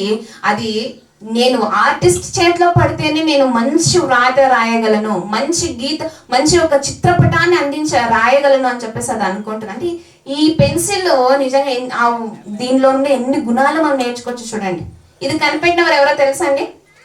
జోసెఫ్ డిక్సన్ అనే ఒక వ్యక్తి ఈ పెన్సిల్ కనిపెట్టాడండి. ఆయన జీవితంలో కూడా ఎన్నెన్నో ఆయన పెన్సిల్ ద్వారా ఇలాంటి పాఠాలు నేర్చుకున్నాడంట. మనము కూడా ప్రియులారా మన జీవితాన్ని గాలిపటం ఎలా అయితే మన చేతిలో ఉన్నంతసేపు ఆకాశంలో ఎగురుతుందో, మన జీవితం కూడా దేవుని చేతిలో ఉన్నంతసేపు మనము ఎంతో గొప్పగా ఆకాశం అంత ఎత్తులో మనం ఎదగగలం. అలాంటి వారుగా ఉండాలని ప్రేమపూర్వకంగా తెలియజేస్తూ నా యొక్క మాటలు ముగిస్తున్నాండి. కళ్ళు మూసుకొని ప్రార్థించుకుందాం. పరిశుద్ధుడైన మా ప్రియ పరలోకపు తండ్రి, మీ ఘనమైన అతి శ్రేష్టమైన నామమునకు వేలాది స్తుతులు స్తోత్రములు చెల్లిస్తున్నాం ప్రభు. అవును తండ్రి, ఎంతో తండ్రి ప్రేమతో ప్రతిరోజు అవకాశాలు ఇస్తూ తండ్రి మాకు నేర్పిస్తున్న పాఠాలు గనుక తండ్రి ఇవి ఏమాత్రం మర్చిపోకుండా తండ్రి మాకు మేము ప్రతిరోజు తిద్దుకొనుటకు మాకు సహాయం చేయండి. మేము ఒక మంచితనము అనేది తండ్రి మీ కొరకు బ్రతికమనే ఒక మంచితనము తండ్రి సంఘంలో ముద్ర వేసి వెళ్ళుటకు మాకు సహాయం చేయమని ప్రార్థిస్తున్నాము ప్రభువా. వెలుపల పైవేషము తండ్రి ఎలా ఉన్నా పర్లేదు, కానీ తండ్రి లోపల ఉన్న అంతరంగము పరిశుద్ధంగా ఉందా లేదా అనేది ఆలోచించుకున్నట్టుకు మాకు సహాయం చేయండి తండ్రి. మీ యొక్క కృప తండ్రి ఎంతో గొప్పది కనుక ప్రభువా, ఈ కృపతో మాకు నేర్పించిన ఈ పాఠాలు ప్రభువా, ఒక చిన్న వస్తువు ద్వారా తండ్రి మాకు ఎన్నో గుణపాఠాలు నేర్పించారు. ఆ పెన్సిల్కు నా గుణాలు తండ్రి దానికంటే తండ్రి గొప్పవైన మీ స్వరూపంలో పోలికతో మమ్మల్ని చేసిన మా జ్ఞానం ఎట్టి వెళ్ళిపోతుంది అనేది మేము ఆలోచించుకుంటాం. మాకు సహాయం చేయండి ప్రభువా. ఎలా అయితే తండ్రి ఒక గాలిపటము ఒక మనుషుని చేతిలో ఉన్నంతసేపు తండ్రి ఆకాశంలో ఎగురుతుందో, లేదంటే తండ్రి తెగి పడిపోయినప్పుడు తండ్రి ఏ బురదలో ఎక్కడ చిక్కుకుంటుందో ఎక్కడ పాడైపోతుందో తెలియదు కనుక ప్రభువా, మా జీవితము తండ్రి మా జీవితం అనే దారాన్ని ప్రభువా నీ చేతికి అప్పగించే వారికి ప్రతి ఒక్కరు ఉండుటకు మీరు సహాయం చేయమని ప్రార్థిస్తున్నాము ప్రభువా. తండ్రి ఎంతో గొప్ప కృప మా మీద చూపింది తండ్రి. ఇలాంటి గొప్ప గొప్ప పాఠాలు నేర్చుకున్నటకు తండ్రి సంఘం అంతటిని కూర్చున్న విధానం బట్టి మీకు స్తోత్రములు చెల్లిస్తూ సంఘాన్ని మరింత ఎక్కువగా జ్ఞాపకం చేసుకోండి ప్రభువా. మాకు తండ్రి మరింత ఎక్కువగా మీ బలాన్ని శక్తిని వివేకమును జ్ఞానమునిచ్చి మా ఆత్మకు తండ్రి మీ జ్ఞానాన్ని పంచిపెడుతూ ప్రభువా ప్రతిరోజు మరింత ఎక్కువగా నూతన పరుచుకుంటూ తండ్రి మీ వాక్యంతో ముందుకు వెళ్ళటకు మా అందరికి సహాయం చేయమని ప్రార్థిస్తూ నా తర్వాత మాట్లాడబోయి నా సహోదరుని కూడా మీరు జ్ఞానం ఇచ్చి వివేకం ఇచ్చి నడిపించమని ప్రార్థిస్తూ సంఘంలోకి వచ్చి ప్రతి ఒక్క బిడ్డను మీరు జ్ఞాపకం చేసుకున్న ప్రభు వారు ఏ మాత్రమే విని వదిలేసే గుంపులో ఉండకుండా విన్న దాని ప్రకారంగా నడుచుకున్నట్టుకు మాకు సహాయం చేయమని ప్రార్థిస్తూ శ్రమను తండ్రి ప్రభు ఆ శ్రమకు పుట్టే ఒక శిశువే ప్రభు ఆ విజయం అనేది మేము గ్రహించుకున్నట్టుకు శ్రమ వస్తేనే విజయానికి చోటు ఉంటుందనేది మేము గ్రహించుకొని మీ వాక్యంతో మరింత ఎక్కువగా ముందుకు వెళ్ళటకు మా అందరికీ సహాయం చేయమని ఎన్నో చరిత్రలు మాకు నేర్పిస్తూ తండ్రి మాకు గుణపాఠాలు నేర్పిస్తున్నారు. కొన్ని వస్తువుల ద్వారా సృష్టి ద్వారా మాకు ఎన్నో పాఠాలు నేర్పిస్తున్నారు. అందరి బట్టి మీకు స్తోత్రములు చెల్లిస్తూ మీ నామాన్ని తండ్రి ఎలా అయితే అంతరిక్షంలో వివరిస్తున్నాయో మీ పోలికలో చేయబడిన మేము తండ్రి ఇంకా గొప్పగా వివరించటకు మా అందరికి సహాయం చేయమని ప్రార్థిస్తూ ఘనత మహిమ ప్రభావం మీ ఒక్కరికే చెల్లిస్తూ మా కొరకు రానే ఉన్న మా ప్రియ రక్షకుడు మీ ప్రియ కుమారుడు యేసువారి పేరుకి ప్రార్థనలు సమర్పించుకుంటున్నాం మా ప్రియ పరలోకపు తండ్రి. ఆమేన్. అందరికీ వందనాలండి. Thank you. God bless you all.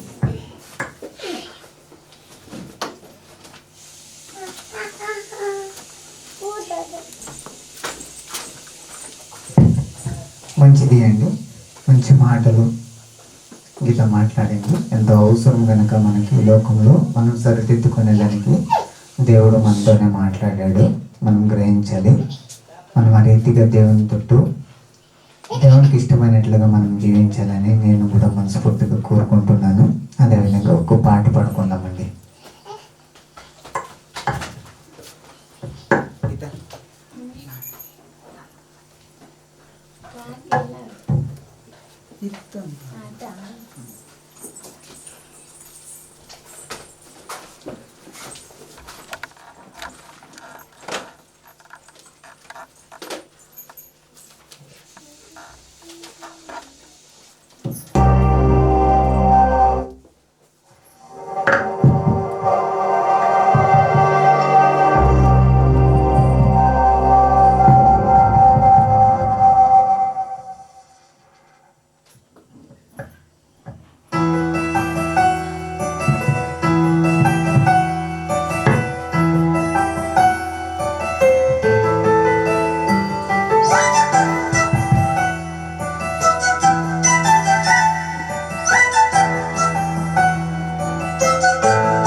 మనిషి నీ ప్రయాసమెటు,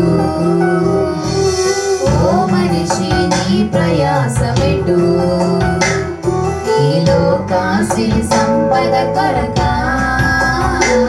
పరలోక ప్రభు ప్రయాసానిక నిర్ణయించుకొని నిజము తెలుసుకో మనిషి, ఓ మనిషి నీ ప్రయాసమెటు, ఓ మనిషి నీ ప్రయాసమెటు.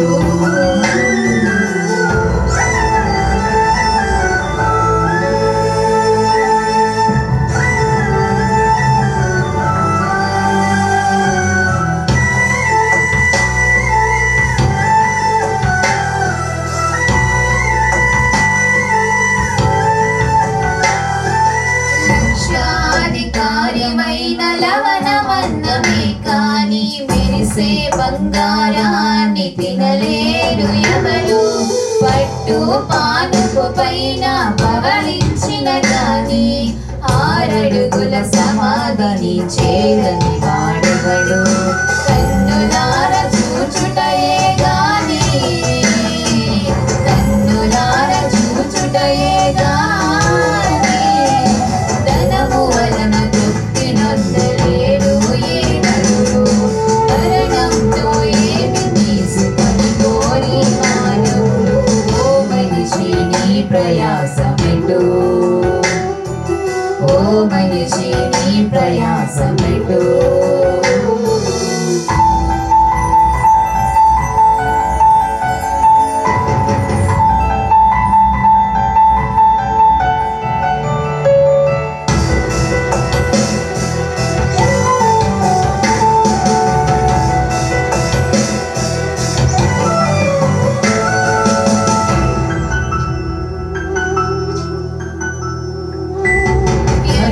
వ్యర్థమని ప్రసంగి తెలుపుచున్నాడు. సూర్యుని క్రింద నరులు పడుచుండు పాటు అంత జ్ఞానముతో తెలివితో సంపాదించిన సంపద అనుభవించకుండానే విడిచి వెళ్ళుతారు. మంచులాగా కరిగే ఈ జీవితం, మంచులాగా కరిగే ఈ జీవితం. ఆశల వలయంలో చిక్కుకొనుట వ్యర్థము. లోకాశలు కలిగి జీవించుట వ్యర్థము. ఓ మనిషి నీ ప్రయాసమెటు, ఓ మనిషి నీ ప్రయాసమెటు.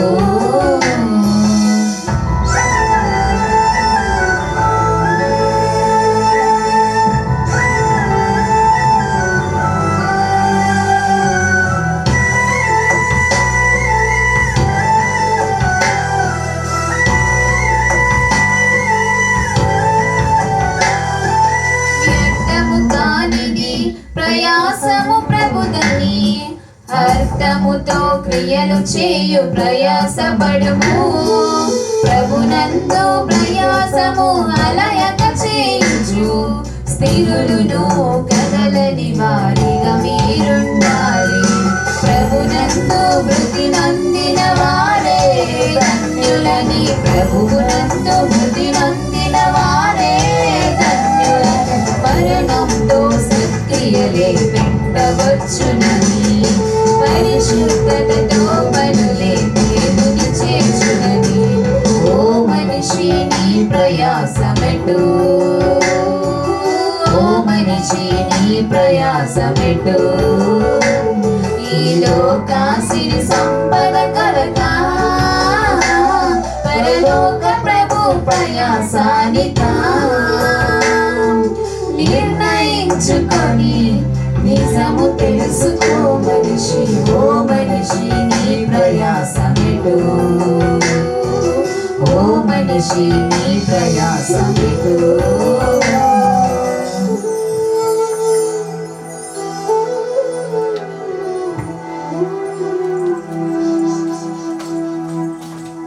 అలాగే రెండో వర్తమానం కూడా మనం విందాము. అన్నయ్య గారికి సమయం ఇస్తున్నాను.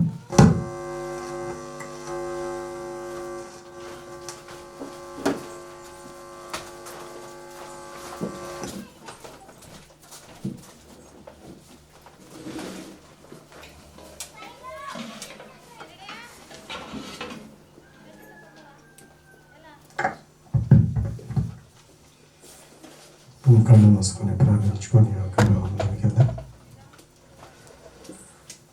పరిశుద్ధుడు మహాపరిశుద్ధుడైన మా కథ తండ్రి, ఘనమైన మహోన్నతమైన సర్వోన్నతమైన మనకు కోటి స్తోత్రములు వందనాలు చెల్లిస్తున్నాం. మమ్మల్ని కనికరించి మరొక దినాన్ని మాకిచ్చి ఈ మాటలను ధ్యానము చేసుకొని మా జీవితాలను సరి చేసుకొని ఈ లోకములో ఏ రీతిగా జీవించాలో, ఈ లోకము తర్వాత మీ దగ్గరకు రావాలంటే, నేను చూడాలంటే ఏ అర్హత కలిగి ఉండాలో నేర్పిస్తూ వస్తున్నారు తండ్రి. అందుని బట్టి నీ కృతజ్ఞతాస్తుతులు చెల్లిస్తున్నాము. మరింత నీ జ్ఞానమును మాకు నేర్పించి మరింత లోతులోనికి పరిశుద్ధాత్మ సహాయము ద్వారా మమ్మల్ని నడిపించమని తండ్రి, మీరే పరిశుద్ధాత్మ సహాయము ద్వారా మమ్మల్ని నడిపించమని ఇంతవరకు జరిగిన ప్రతి కార్యక్రమం ద్వారా మీరు మహిమ పొందాలని నమ్ముచున్నాము. నీ నామం గణపరచబడబడిందని నమ్ముచున్నాము. ముందున్న సమయంలో కూడా నీ నామమే గణపరచబడినట్లుగా మేము లోబడి మమ్మల్ని మేము తగ్గించుకొని నైనా మహిమని కలుగునట్లుగా ప్రవర్తించినట్లుగా సంఘానికి వచ్చిన మేము, ఈ ఆలయంలోనికి వచ్చిన మేము మా ప్రవర్తన సరి చేసుకున్నట్టు సహాయం చేయమని శయాని అతి పరిశుద్ధమైన నామమున చిన్న ప్రార్థన సమర్పించుకొని వేడుకొని పొంది ఉన్నామని నమ్ముచున్నాము మా కన్న తండ్రి. ఆమేన్. ప్రభు పేరిట చేరవచ్చిన మీ అందరికీ మనదైనటువంటి వందనాలండి. దేవుడి అవకాశాన్ని ఇచ్చినందుకు, దేవుడు మనందరినీ ఇక్కడ చేర్చి తన వాక్యాల ద్వారా మన బ్రతుకులు సరిచేయడానికి ఇచ్చిన ఈ అవకాశమును బట్టి, కృపను బట్టి దేవాది దేవునికి కృతజ్ఞతాస్తుతులు చెల్లిస్తున్నాను. పిల్లలు ఇంతవరకు మనం ఒక పాఠాన్ని నేర్చుకున్నాము. పాఠం ద్వారా పెన్సిల్ ఎవరు?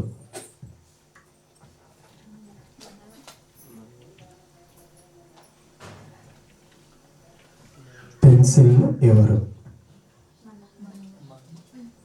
ముగ్గురు చెప్తున్నారు. మీరు ముగ్గురేనా పెన్సిల్? మీరు ఎవరు కాదా? ఇతరులు ఎవరు కాదా? కావడానికి ఇష్టం లేదా మీకు? పెన్సిల్ ఎవరండి? మనం ఎలా ఉంటామంటే పనికిరాని వాటిని మాట్లాడడానికి నోరు ముందుగా వదిలేస్తాం. మంచిగా ఏదైనా మాట్లాడండి అంటే మాట్లాడరు.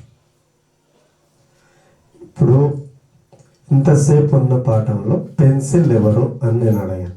ముగ్గురు మాత్రం జవాబిస్తున్నారు. ఇతరులంతా ఏం వినబడలేదా? వినబడిందా? వినబడలేదా? వినబడింది, కానీ మేము ఎక్కడో ఆలోచిస్తున్నాం. మీరు మాట్లాడితే మాట్లాడుకోండి, మాకు అవసరం లేదు, ఏదో వచ్చాము కూర్చున్నాం, సమయాన్ని మీకు ఇస్తున్నాం, మీరు ఎలా వాయిస్తే అలా వాయించుకొని వెళ్ళిపోదామన్నారు. ఆ రీతిగా ఉండకూడదు. ఇప్పుడు విన్నటువంటి పాఠంలో పెన్సిల్ ఎవరు? మనమే. మనం ఎలా ఉండాలి? లోకంలో ఏదో ఒక ముద్ర వేసి వెళ్ళాలి. ప్రతి ఒక్క సందర్భాన్ని ఏదో దేవుడు సంఘంలో మనకేం పని పట్లేక ఇక్కడ వచ్చి కూర్చోట్లేదు, పని పట్లేక ఇక్కడ నేర్చుకోవట్లేదు. మన బ్రతుకులు సరిపోవాలని దేవుడు ఆశిస్తున్నాడు కనుక మన శ్రమ దేవుడు అది కోరుకుంటున్నాడు. కాబట్టి ఒక మాటలో చూసేదైతే కొంతమందినైనా అగ్నిలో నుండి తప్పించాలని ఒక భక్తుడు రాస్తున్నాడు. ఆ కొంతమందిలో మనం ఉండాలని దేవునాశ. ఏం దేవునాశ? ఆ కొంతమందిలోనైనా మనం ఉండాలని దేవుడు ఆశపడుతున్నాడు. మనల్ని కూడా అగ్నిలోకి పడిపోకుండా తప్పించాలని కోరుకుంటున్నాడు దేవుడు. రైటా? నిజమేనా?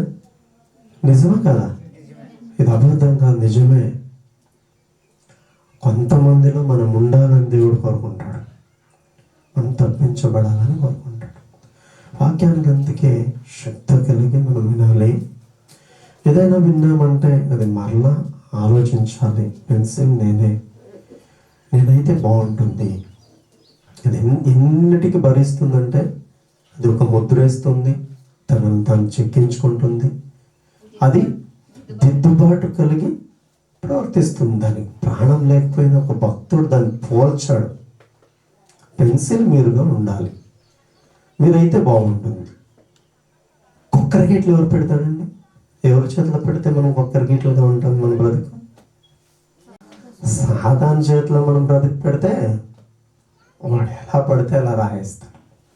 అదే దేవుని చేతిలో మనం పడితే మంచి రాతలు రాస్తాడు ఆయన.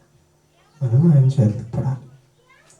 ఇటు కాలంలో బోధలు ఎలా అయిపోయాయి అంటే, బోధలు చాలా వక్రీకరించి, చాలా వాక్యం ఒకటి చెప్తే వాళ్ళు ఒకటి చెప్తూ చాలా సంఘాలని పాడు చేస్తూ, భ్రష్టు పట్టిస్తూ, అద్భుతాలంటూ, సూచకార్యాలంటూ, సూచక్రియలంటూ. ఒక ఆయన చెప్తున్నాడు, దేవుని కంటే ఎక్కువ సూచక క్రియలు, అద్భుత కార్యాలు మీరు చేస్తారన్నారు కదా, అదే నేను చేస్తున్నాను అంటాడు ఒక ఆయన.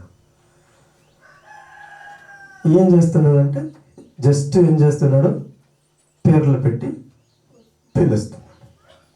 పోనీ అవేమైనా వాళ్ళకి సాల్వ్ చేస్తున్నాడు అంటే లేదు.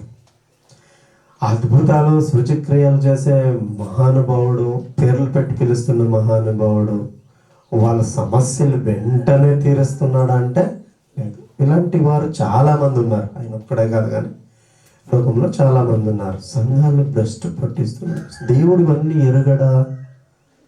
తెలుసా? దేవునికి తెలుసా లేదా? తెలుసు. విషయాలన్నీ దేవునికి తెలుసు. అందుకే గ్రంథంలో రాయించినటువంటి కొన్ని వచనాలు చూసుకొని మనం ముందుకెళ్దాం ప్రియులారా. కీర్తనల గ్రంథము 106వ కీర్తన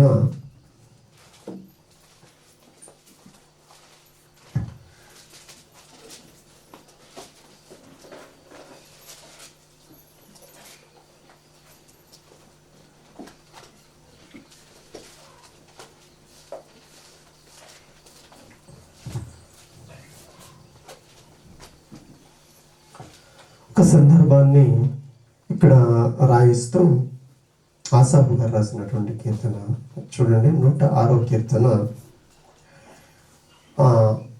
13వ వచనం చూడండి ఒకసారి.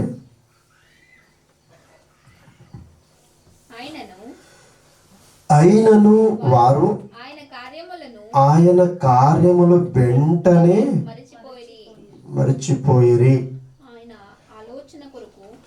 ఆయన ఆలోచన కొరకు కనిపెట్టుకొనకపోయిరి. చూడండి, దేవుడు ఎన్నో సంవత్సరాల నుండి ప్రజలను ప్రేమించి ఒక వంశమును ఏర్పరచుకొని వారికి మేలు చేయాలని, వారినైనా నా దారిలో తీసుకొని రావాలని ఏర్పరచుకున్నటువంటి వంశము ద్వారా తను ఎన్నో అద్భుత కార్యాలు చేస్తూ వచ్చాడు, సూచక కార్యాలు చేస్తూ వచ్చాడు. ఆయన ఆయన ఆ పేర్లు పెట్టి పిలుస్తున్న ఆయన ఒక మాట్లాడుతున్నాడు. ఆయన చేసింది ఆఫ్టర్ ఆల్ ముగ్గురు లేపాడు అన్నాడు. ఆయన ఉన్నప్పుడు చనిపోయిన ఎందరిని లేపాడంట? యేసు ప్రభు ముగ్గురినే లేపాడంట అంటుంట. ఆఫ్టర్ ఆల్ అనే రీతిగా మాట్లాడుతున్నాడు. ఆఫ్టర్ ఆల్ అన్న మహా అయితే ఎందరిని? ముగ్గురిని లేపాడు అంటున్నాడు. అతనికి ఒంట్లో భయం ఉందా, దేవుని భయం ఉన్నది? నాకంటూ చాలా బాధేసింది. ఏమైనా పరిజ్ఞానం ఉందా? ఏం లేదు. ఆయన ఆఫ్టర్ ఆల్, తన ఆఫ్టర్ ఆల్, యేసు ప్రభు ఆఫ్టర్ ఆల్ అండి. మరి అయితేనా? మరి అయితే అంటున్నాడు కదా, మరి అయితే ముగ్గురిని లేపాడు అంతే అంటున్నాడు. తనెందరిని లేపాడో తెలియదు.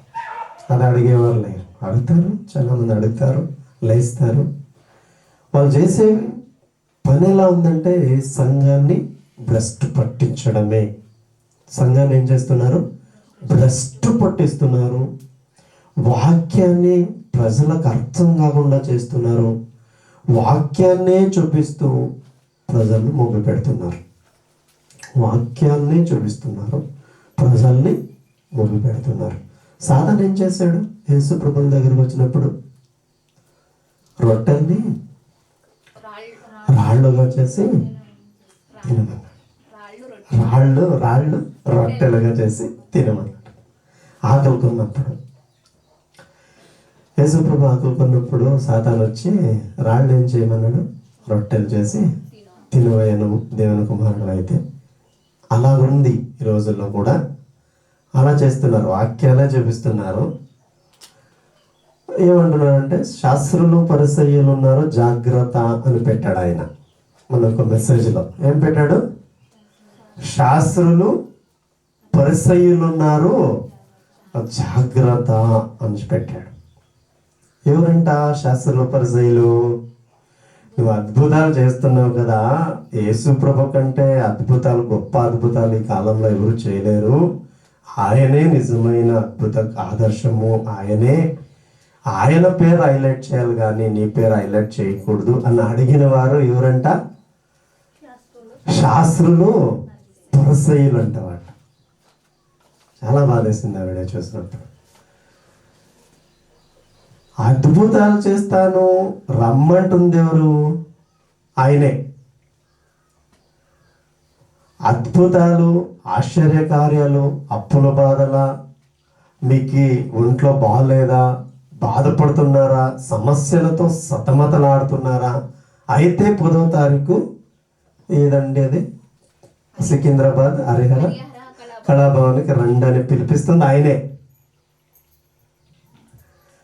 కానీ శాస్త్రులు పరిసయ్యులు ఉన్నారు, జాగ్రత్త అని మెసేజ్ పెట్టింది కూడా ఆయన. ఎలా ఉందంటే పిల్లరా, ఈ సందర్భాన్ని నేను ఎందుకు ఎత్తున్నానంటే చూడండి ఒకసారి ఆ వచనం చూడండి.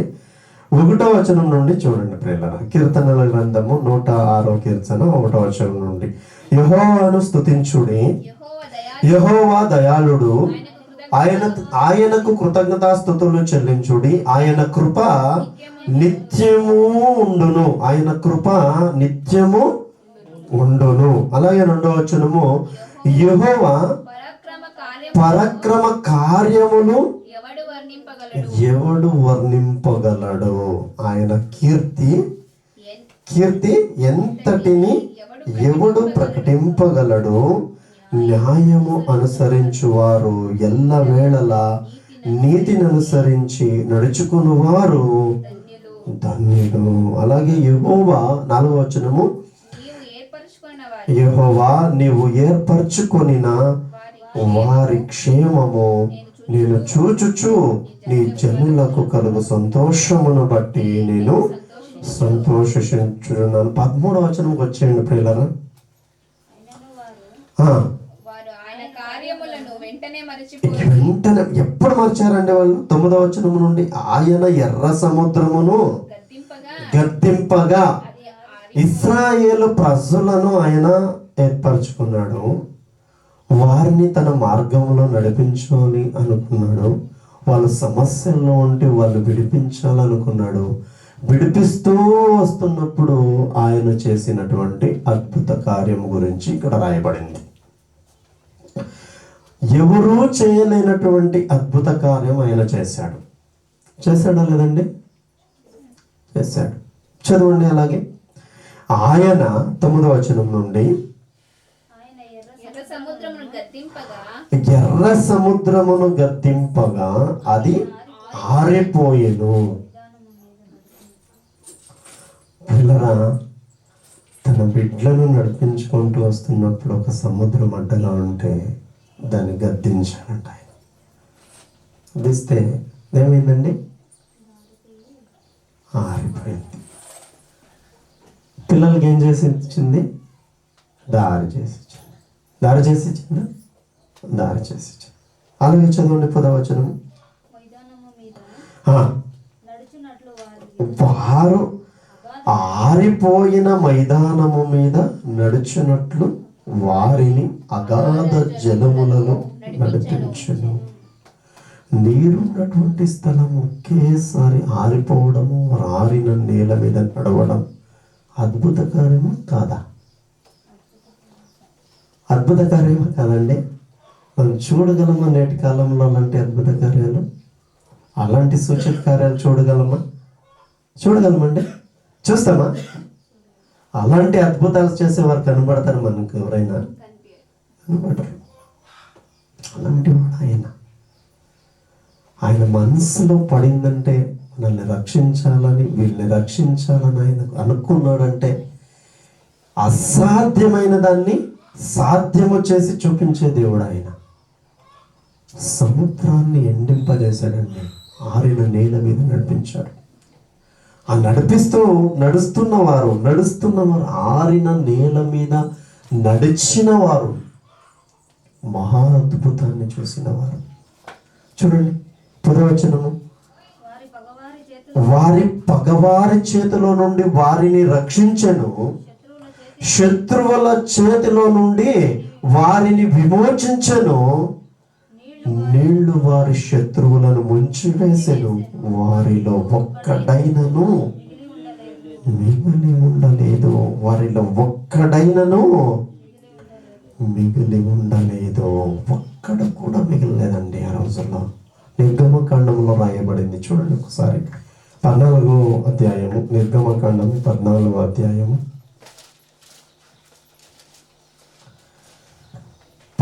అధ్యాయము 21వ వచనం చూడండి. మోషే ఆ సముద్రము వైపు తన చెయ్యి చాపగా, యెహోవా ఆ రాత్రి అంతయు బలమైన తూర్పు గాలి చేత సముద్రమును తొలగించి దానిని ఆరిన నేలగా చేసెను. నీళ్లు విభజింపబడగా ఇశ్రాయేలీయులు సముద్రము మధ్యన ఆరిన నేల మీద నడిచిపోయిరి. ఎలాంటి అద్భుతం అండి ఇది! నీళ్లను 2 పాయలుగా చేసి మధ్యలో ఆరిన నీళ్లు ఏర్పరచి తన బిడ్డలను నడిపింపజేశాడా? చేసాడా లేదా? లేఖనాలు చూస్తున్నారు కదా, వాక్యాలు చూస్తున్నారా లేదండి? చూస్తున్నారా? చదవండి ఇంకొకసారి. ఎక్కడి నుంచి చదువుతారంటే 22వ వచనం నుంచి చదవండి ఒకసారి. నీళ్లు విభజింపబడగా ఇశ్రాయేలీయులు సముద్రము మధ్యన ఆరిన నేల మీద నడిచిపోయిరి. ఆ నీళ్లు వారి కుడి ఎడమ పక్కన వారికి గోడ వలె ఉండెను. గోడ వలె నిలుచుకున్నాయంటండి నీళ్ళు. ఎలాంటి అద్భుతం అండి! ఇలాంటి అద్భుతము చేస్తేనే కీర్తనల గ్రంథము 106వ కీర్తన 13వ వచనం చదవండి. అయినను వారు ఆయన కార్యములను వెంటనే మర్చిపోయిరి. అద్భుతాలకి, స్వచక్రియలకి నిలబడతారా విశ్వాసులు?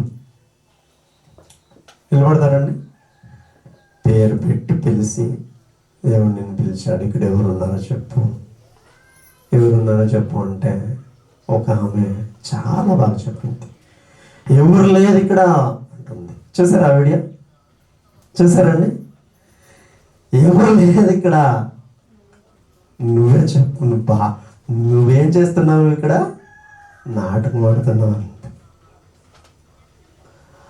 అద్భుతాలు, సూచక్రియలకి ప్రజలు లొంగరు, విశ్వాసంలో నిలబడరు. ఆ నీళ్ళని గోడగా నిలబెట్టి బయటికి రప్పిస్తే వెంటనే ఏం చేశారండి వాళ్ళు? అయినను వారు ఆయన కార్యములు వెంటనే మర్చిపోయిరి. జనాలు అద్భుత కార్యాలు, సూచక్రియలు వీటన్నిటి చూసి నిలబడరు. ప్రజలు విశ్వాసంలో నిలబడరు. నిజంగా సంఘంలో ఏమైపోయిందంటే అంతా ఇదే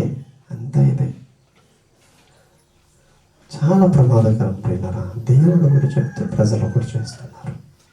దేవుడు ఒకటి చెప్తే ప్రజలు ఇంకోటి చేస్తున్నారు.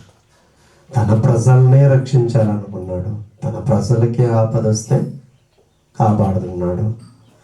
అంత ఇబ్బందుల్లో కాపాడిన వెంటనే మర్చిపోవడం ఏంటండి? ఎంత హీనమైనటువంటి ప్రజలు కదా, ఎంత బాధాకరమైనటువంటి ప్రజలు. వాళ్ళు చూస్తే మనుషులైనా వీళ్ళు అనిపిస్తుంది. ఎవరికో ఏదైనా హెల్ప్ చేస్తే వాళ్ళు వెంటనే మర్చిపోతే వాళ్ళని చూస్తే ఎలా అనిపిస్తుందండి మనకు? ఎలా అనిపిస్తుంది? వీళ్ళు మనుషులైనా వీళ్ళు మనుషత్వం ఉందా వీళ్ళకి? అనిపిస్తుందా లేదా? ఏదైనా ఒక మనిషి హెల్ప్ చేస్తే వెంటనే మర్చిపోయాం అనుకో, వెంటనే తనకి ఆపోజిట్గా ఏదో కావిస్తూ చేస్తున్నాం అనుకో, వీళ్ళు మనుషులైనా వీళ్ళు అనిపిస్తుంది. దేవునికి ఎలా అనిపించుంటుందండి వాళ్ళని చూస్తే? ఎలా అనిపిస్తుందండి? కానీ ఆయన అలా అనుకున్నాడా? చూడండి, కీర్తనల గ్రంథము 78వ అధ్యాయము, కీర్తనల గ్రంథము 78వ అధ్యాయము 78వ అధ్యాయము 11వ వచనం నుంచి తీయండి ఒకసారి. ఆయన క్రియలను ఆయన క్రియలను ఆయన వారికి చూపిన తన ఆశ్చర్య క్రియలను ఆయన వారికి చూపిన తన ఆశ్చర్య క్రియలను. ఆశ్చర్యమా కదండి నీళ్ళు నిలవడము?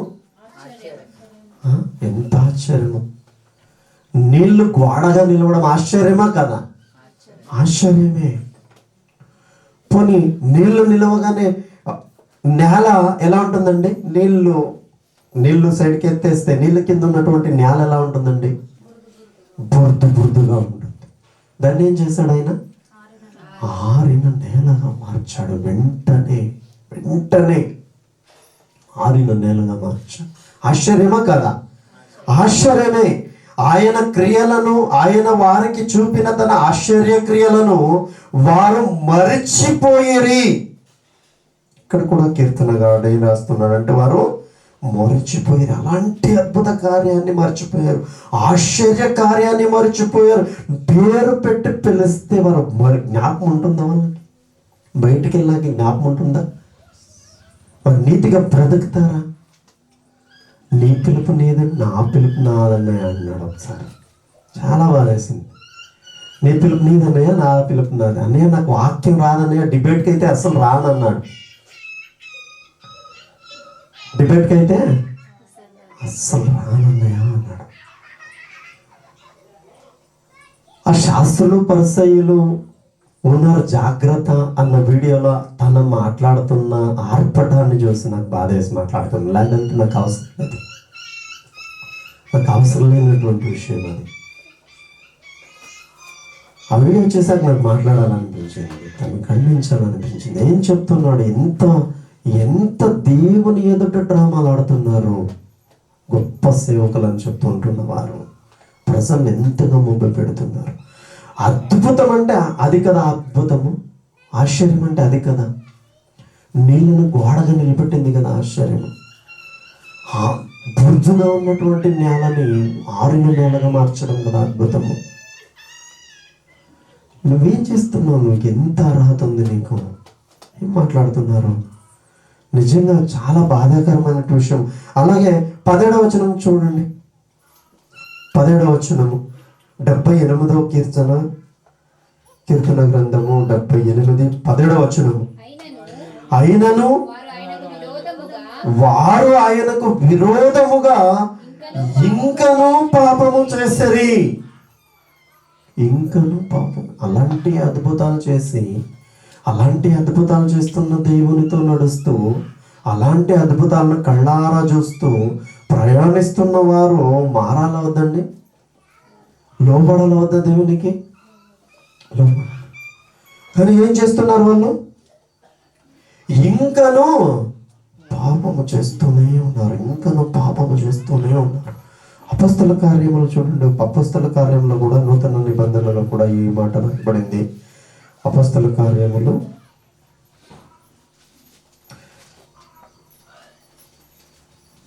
13వ అధ్యాయము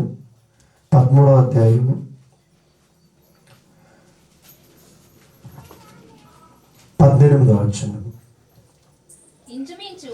ఇంచుమించు 40 ఏండ్ల మట్టుకు అరణ్యములో వారి చేష్టలను సహించెను.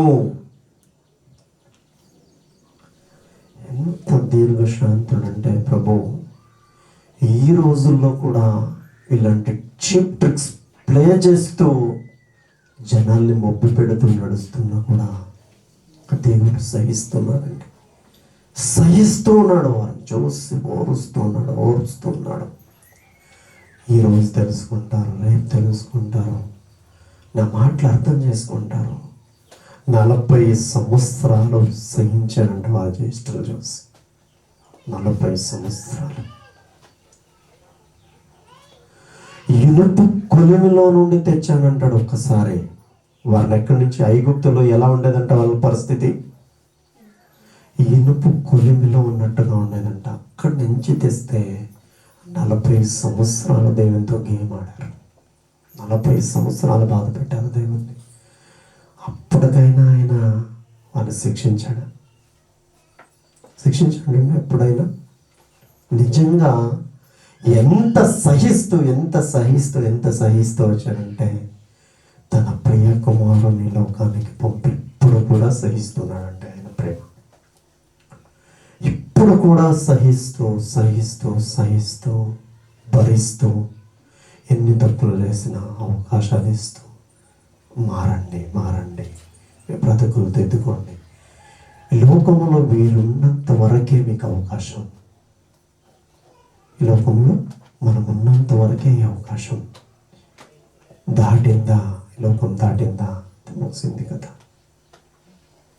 అద్భుతాలు ఆశ్చర్య కార్యాలు చేస్తే ఎక్కడండి మనుషులు మారరు. అందుకే ఆఖరిగా కొరింథీ పత్రిక ఒకటి చూసుకొని మనం ముగించుకుందాం. కొరింథీయులకు రాసినటువంటి మొదటి పత్రిక వచనం చూసుకొని మనం ముగించుకుందాం. ప్రియులారా, అద్భుతాలు ఆశ్చర్య కార్యాల్లో ఏమీ లేదని చెప్పడానికి నేను ఈ మాట చెప్తున్నాను. వాటి ద్వారా మనుషులు నీతిగా బ్రతకలేరని చెప్తున్నాను. వారు యథార్థవంతులుగా ఉండలేరు. ఎలాంటి అద్భుత కార్యాలు చూసినా, ఆశ్చర్య కార్యాలు చూసినా నీతిగా బ్రతకరు, దేవునికి విధేయులుగా ఉండరు. చూడండి, కొరింథీయులకు రాసినటువంటి మొదటి పత్రిక 15వ అధ్యాయం 19వ వచనం.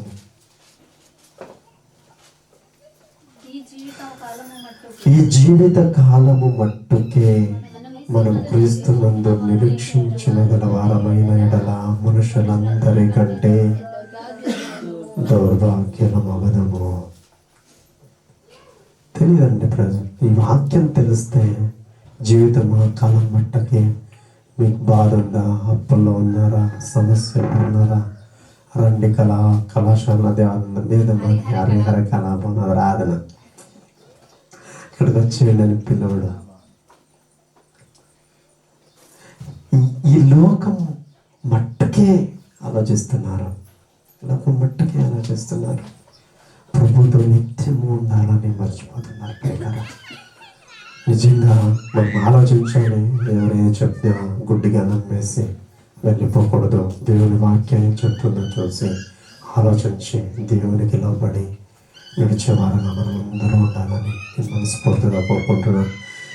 ఏదో ఎక్కడో తెలుస్తారు, నీకు అద్భుతం జరిగేస్తుంది వచ్చే, ఆశ్చర్యకారం జరిగేస్తుంది వచ్చే.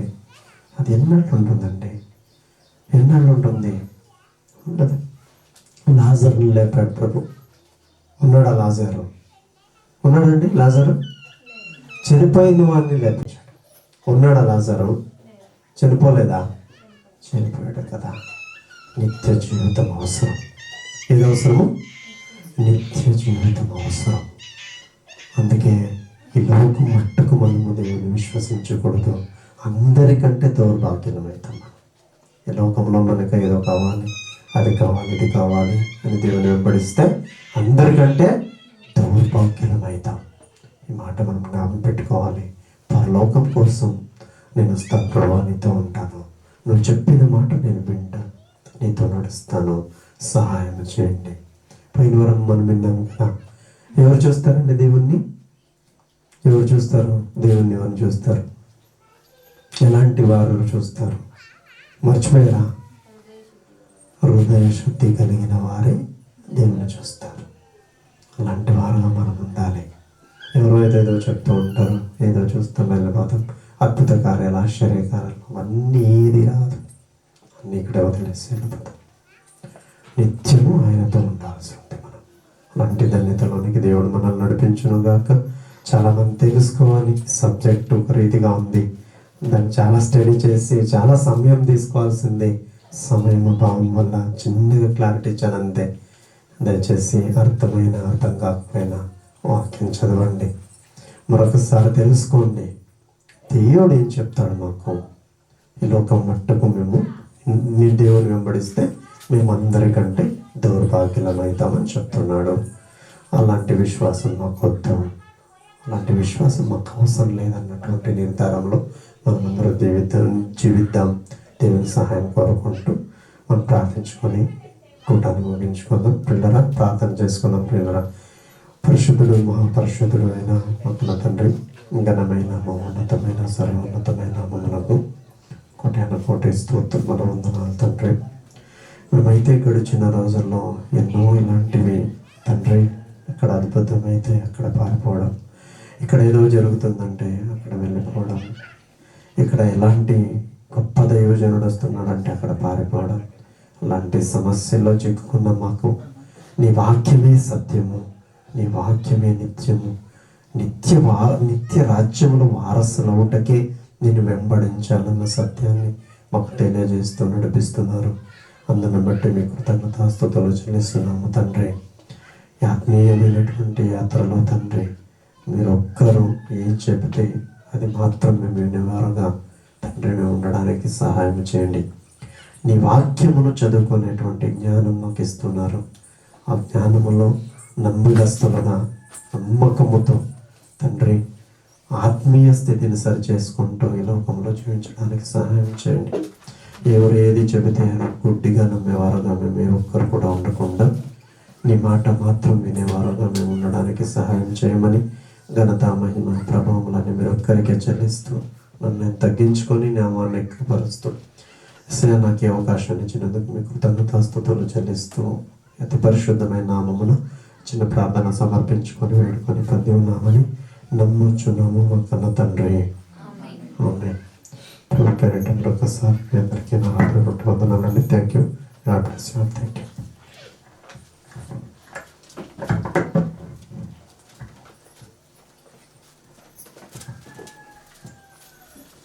మంచి సందేహాన్ని దేవుని మాటలుగా బోధించినందుకు సంఘం తరపున అన్నయ్య గారికి వందనాలు చెల్లించుకుంటున్నాము. ఒక పాట పాడుకుందామని మనం.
Yes.